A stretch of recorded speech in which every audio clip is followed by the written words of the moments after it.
to Ms. Freitas for her briefing. I now give the floor to those council members who wish to make statements. I give the floor to the representative of Colombia. Mr. President, Colombia would like to thank Somalia in your quality as President of the Security Council for having quickly responded to our request to convene this emergency meeting, as well as thanking China and Russia for their support for holding of this meeting. And we wish you, Mr. President, a successful month managing the work of the Council at a particularly delicate time for international peace and security. I'd also like to thank Undersecretary General for Political Affairs and Peacebuilding of the United Nations and the invited briefers. We thank them all for their briefings. This is the first time Colombia is taking the floor in the Security Council as a non-permanent member for the period 2026-2027. Colombia is taking on this responsibility with a deep sense of duty, and we are going to do this from the first day, defending international law and the purposes and principles enshrined in the United Nations Charter. International peace and security, the peaceful settlement of disputes, the prohibition of the use of force, sovereign equality, respect for the territorial integrity and political independence of all states. Colombia condemns categorically the events that occurred in the early morning of the 3rd of January in Venezuela, where we saw multiple explosions and air activity over Caracas and other areas of the country as part of a military attack carried out by the United States, which included bombings of civilian and military infrastructure, creating panic amongst the population. All of this represents clear violations of the sovereignty, political independence, and the territorial integrity of Venezuela. There is no justification whatsoever under any circumstances for the unilateral use of force to commit an act of aggression. Such actions constitute a serious violation of international law and the United Nations Charter, including the prohibition on the use or the threat of the use of force, the principle of the respect for sovereignty and the full authority of states over their territory, including their natural resources, the territorial integrity of states, and the principles of collective defense, particularly when they directly endanger the population and civilian assets. Defending these principles is not an option. Indeed, it's a common obligation that we have in order to preserve international peace and security. We need to remember that the provisions of the Charter allow for the use of force only under exceptional circumstances, in legitimate defense in the face of an armed attack, or when there is an express authorization by this Council in accordance with Chapter 7. And even in those cases, this does not amount to assuming political control of another state. In this regard, we reject any unilateral military action, any act that could worsen the situation or endanger the civilian population, and we would call for a de-escalation and non-resort to the use of force, which endangers people finding themselves in this delicate situation. They must be the absolute priority. We have learned from our experience that the civilian population is always the one that pays the highest price in armed conflict.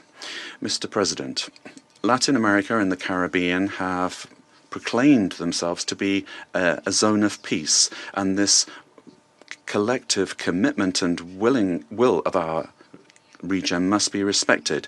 Unilateral action that is contrary to international law endangers regional stability, increases insecurity, and worsens the already complex conditions being faced by the civilian population, with devastating effects that will transcend the sovereign borders of Venezuela to have a direct impact on countries of the region, such as Colombia. In order to act preventively, Colombia has engaged in measures to protect the civilian population and preserve the stability of the border, addressing the possible needs of the population, particularly the migrant population, in coordination with local authorities. Colombia has been and will continue to be show solidarity in receiving the Venezuelan people who, given the uncertainty created by these attacks, this may lead to a massive outflow of migration, which will require significant efforts in terms of resources and capacities to provide the necessary support and assistance to those areas affected by taking in the migrants. Mr. President, these actions that we have seen remind us of the worst interference in our area in the past, in our zone of peace.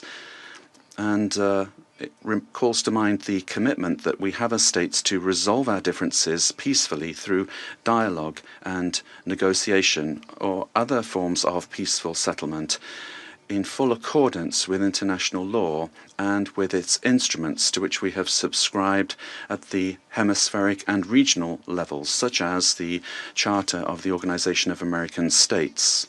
It's also important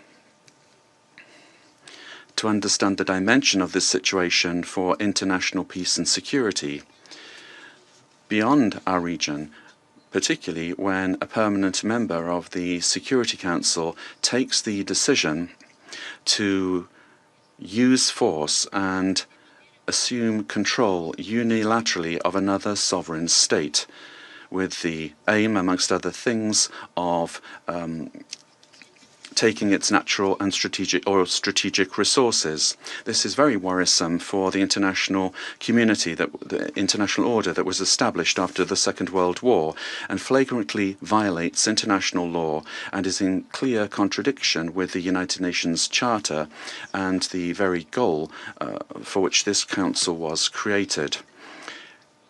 If a country, and particularly a country that is a permanent member of this council, disregards international law that we designed in San Francisco, what then is the role of this council, and where are the foundations for international peace and security?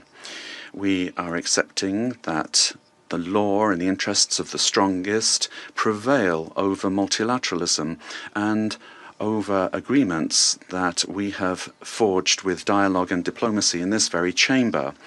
Democracy cannot be promoted or defended through violence or coercion, and it cannot be superseded either by economic interests. Democracy can only be built and sustained through respect for the will of peoples, the reaffirmation of the rule of law, through political dialogue and peaceful and inclusive processes.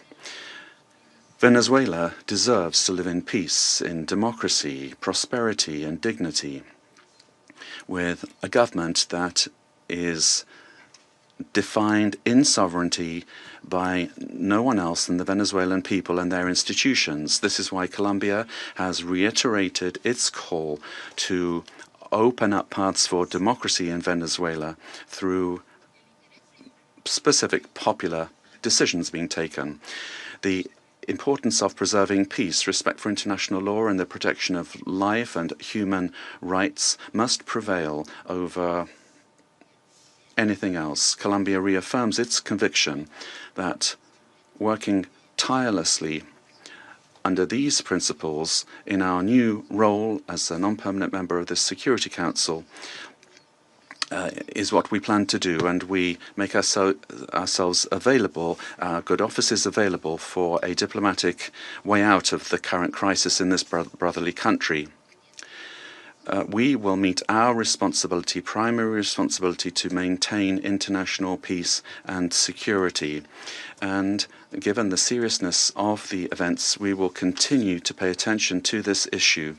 And we'd also like to thank the Secretary General of the United Nations for providing his good offices to defend the purposes and principles of the United Nations Charter, to activate channels for mediation available to him and facilitate